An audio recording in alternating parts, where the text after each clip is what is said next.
Like many people in the world, I look forward to the Olympics every 4 years. It's a really exciting time. I really like the pageantry of it. But I'll be honest, just like you, I was shocked about the mocking of Christianity that occurred in the opening ceremony. Let's talk about it on Azimuth Podcast.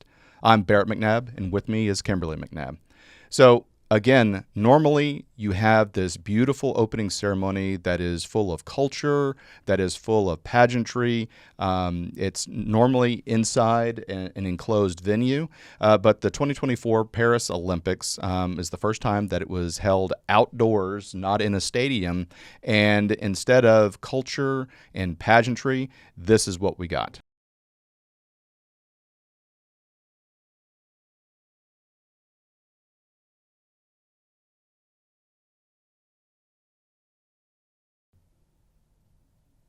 And, obviously this person is gyrating on stage. For the listening audience, it is a man with a blonde beard, long hair, wearing very provocative clothing. Female clothing, gyrating, crawling in a sexual manner on the stage. Yeah. I mean, just absolutely crazy. Now, the big problem was that we're going to show you a video of where they're mocking the Last Supper, which is the apostles and Jesus having the day before Jesus was crucified by the Romans. And obviously this is something that is beyond traumatic to see on the stage of trans people and gay people just making open mockery. But you would not believe how difficult this information and these videos are to get on the internet. They have been absolutely sanitized. NBC has been busy. I mean, even the day it happened, I was seeing Twitter just explode, and I'm like, okay, let me go to YouTube, let me go to the news stations, try to find it, and it was difficult. Right. I mean, the internet has been erased as far as this goes, and so we're one of the last podcasts that actually have some original footage that we can show you. I mean, even Elon Musk, who obviously owns Twitter and X, there was an article that he commented on, or a video he commented on, saying that this is a complete mockery of Christianity, and the video he commented on has been deleted. Jeez. I mean, and he owns X, and his own reshare was deleted out of this. So we actually have original footage, and I'll be honest, make sure you hit that like and subscribe button, because and if you're listening, you need to watch this episode. We have a lot of video, a lot of pictures to show you. Exactly, but we don't know if we're going to get demonetized out of this if we show this, because again, YouTube has been scrubbing this. So please download this episode and keep it. Make sure you hit that like and subscribe, and so share with a friend. Yeah, so we can get this out, because I don't know how long it's going to be on our channel. But we'll go ahead and watch the original video that is showing the mockery of the Last Supper. So here we go.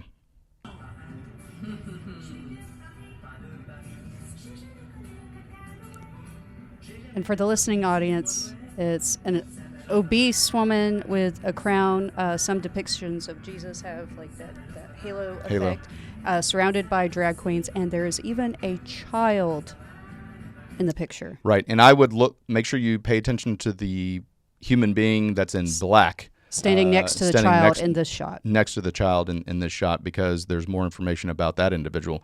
But again, this is being scrubbed completely off the internet. We have probably one of the last surviving copies of this, so make sure you're able to see this and be outraged as well. But what we're going to do now is we're going to have a up and down side-by-side comparison of the actual painting of the Last Supper with the freeze frame from the drag show mocking the Last Supper.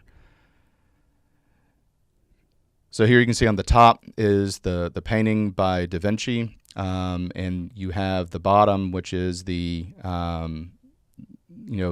mockery that's going on. You can look at it, it's exactly the same, and obviously this is super controversial. Here we have what Dionysus is who it's allegedly supposed to be. I had not seen a depiction of Dionysus as a perverted Irish Papa Smurf. I missed that episode of the Smurfs. And here's a picture of him lounging in front of, on the table in front of this Last Supper. The guys, this is just weird. This is just really weird. And and I don't know if he has pantyhose or something type material covering his nether regions, but they may as well not be covered by anything. Right. And here we have the man in black. That was standing next to the child just a second ago. Next to the child, and you can see that he has his junk out. Yeah, no pantyhose there. Yep. Nope. And it's this is on live television, and so he's got his junk is out, and again he was standing next to this little girl who's gonna show up in a second, and she's in yellow. And, I think this is just a travesty. Here she is. And she, as you saw in the mocking, she was standing next to him. She's like, what, our son's age? Yeah. She looks like she's 7, 8. And here she is standing next to the man in black. And again, his junk is out. And, this is pretty disgusting. And, we're closing with the blue guy, and he's going to dance a little bit more. But still, this is kind of just a travesty. Yeah, and there are no true apologies about any of this. The naked blue man who starred in the bizarre Last Supper parody at the Olympic opening ceremony has broken a silence on the controversial stunt. He's a French actor and singer by the name of Philippe Catherine. Sorry if I mispronounced that. Was playing the role. Sorry, but not sorry. Yeah, I'm a knuckle dragger from Georgia. Give me a break, and you're disgusting. So, he's playing the role of the Greek god of wine, Dionysus, in a recreation of the famous biblical scene of Jesus Christ and his 12 disciples sharing a last meal before the crucifixion. But, he's not sorry that this caused offense amongst Christians. He seemed to dismiss that. He said, it wouldn't be fun if there were no controversy. Wouldn't it be boring if everyone agreed on this planet? No one's saying you have to agree with, okay, do we need a flat tax or do we need a progressive tax? Right. This is very, very blatant. The obese woman on her Instagram, she put, it's the gay New Testament. And it's just image after image after image, not just this, that are offensive to Christians. You have in the Olympic rings online posted with a golden cow next to them. You have the pale horse, which comes out of the book of Revelation, bringing in the Olympic flag. I mean, it's a number of scenes. One of the things that, I think has also been brought up. The Catholic Church has said that this is really upsetting because, if any other religion had been mocked like this, Islam, for instance, I just can't imagine what a fatwa would be. It would be another Charlie Hebdo. Yeah, I mean, a fatwa would be issued. People would be getting killed all over the world, and so, with the Christians, it's because we're big on forgiveness, which is a huge part. Turn the other cheek and forgiveness.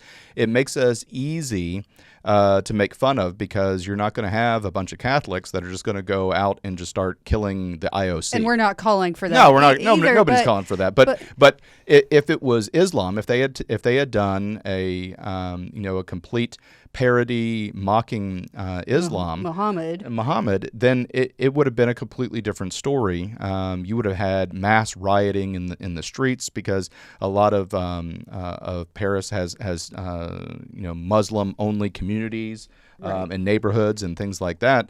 And so this is sad that Christians are the punching bag. Well, also, I've seen, not just the outraged Christians, but I've also seen Christians saying, oh, well, Jesus would want us to let the drag queens in and blah, blah. Look, if someone who's transgender comes sits next to me at church, well, guess what? They need it just like I need the hominy. But you're being really in the face, really, really in the face. When you start mocking people's religion, yes, there should be backlash. I've also heard a comment like, oh, well, this is just a painting and it's widely used, and we're such a big religion and we can share. God calls upon us to be generous and share this image, blah, blah, blah. I'm like, at what point do they have to keep taking and taking and taking? They've taken schools, they've taken churches. I mean, you have openly gay ministers in some churches now. At what point do you actually rise up and realize that there is a spiritual warfare that we've been hearing since all of us have been Christians? Well, so here's something that I have a problem with, and a lot of people are looking at this from a European Christian point of view or a North American Christian point of view. But I know you and I have had this conversation, and I've let you know, Christians are the most persecuted religious group worldwide than any other religion. I know people like to talk about the Jews. There are more Christians that are killed every year than Jews and Muslims combined. I mean, Christians are being killed all over the world and are being persecuted. It's the number one. So, I have sympathy for Israel. I have, sympathy for other groups that are being persecuted. But Christians are being killed en masse all over the world. And so when you have, this mockery of Christianity, there are people who are dying for it. There are people who are dying for it, and it's not talked about a lot. But just do your own research, and you'll be able to see exactly how many Christians and in what country they're being persecuted in.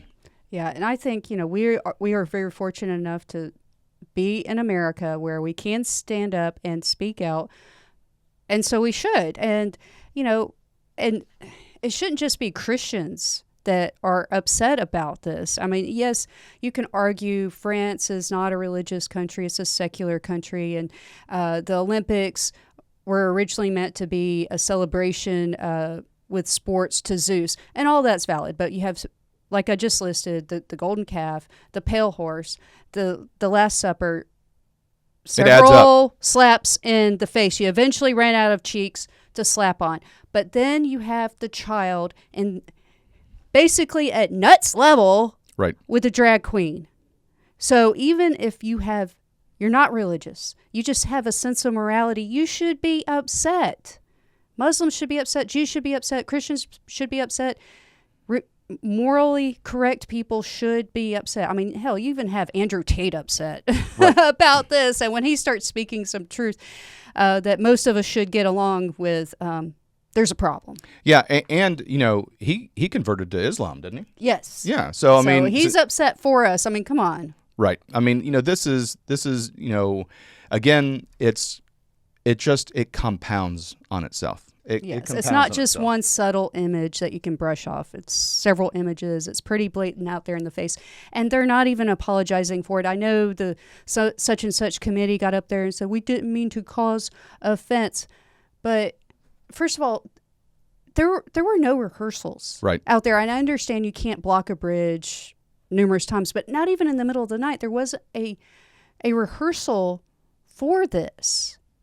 They had to do it on the fly. And guess what? It's not, you can blame the bridge. No, it's because this child's parents wouldn't get upset. That's what, I mean, even if you had rehearsals in the middle of the night, it's Paris. It's a major worldwide city. Someone's going to be up and they could record a rehearsal and go, what the crap is this? And post it online.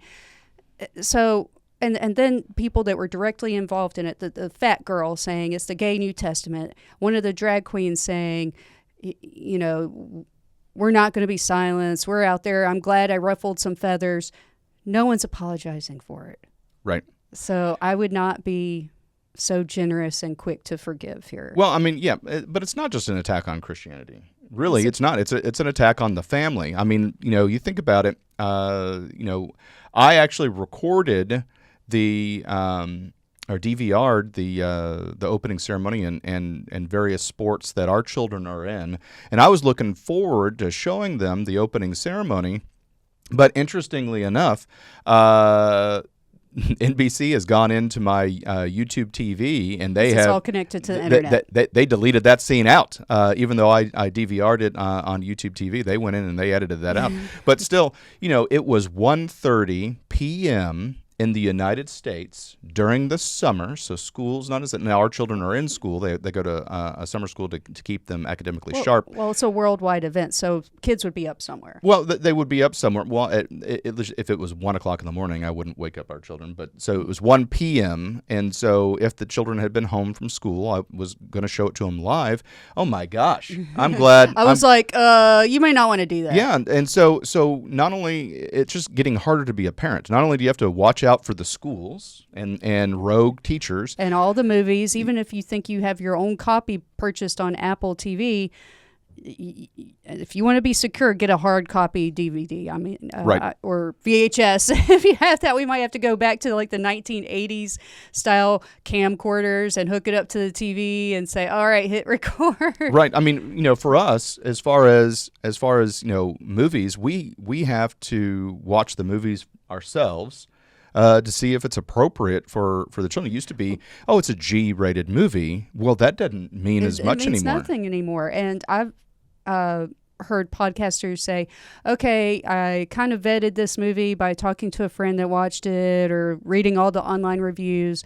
And so I took my kid to the theater, and they had gay pride commercials right. before the movie started in the theater. So it makes me think of Chris Rock when he goes, it's harder to raise kids. It's like, it's not safe. It goes from, okay, 1 year you can play from that gate to that gate. Okay, you can play from here to here. By the time the MFer's 10, he's just hopping in a circle. Right. Because the world gets smaller and smaller. It gets harder and harder, and they keep making every little aspect of life harder to raise a good human being. Yeah, I mean, it's just the moral compass is just being spun around in a circle. And hey, it's France. I got it. They're huge into debauchery, but they used to be a Catholic nation and a Catholic kingdom, and they chose to build a secular society. That's awesome for them if they wanted to do that.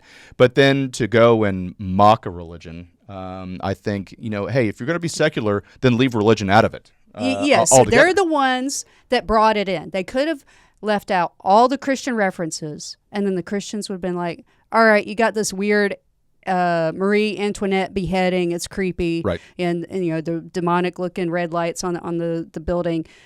Okay, but hey, it's France. They're kind of gone anyway, but just play the sports. And the Christians would have shut up.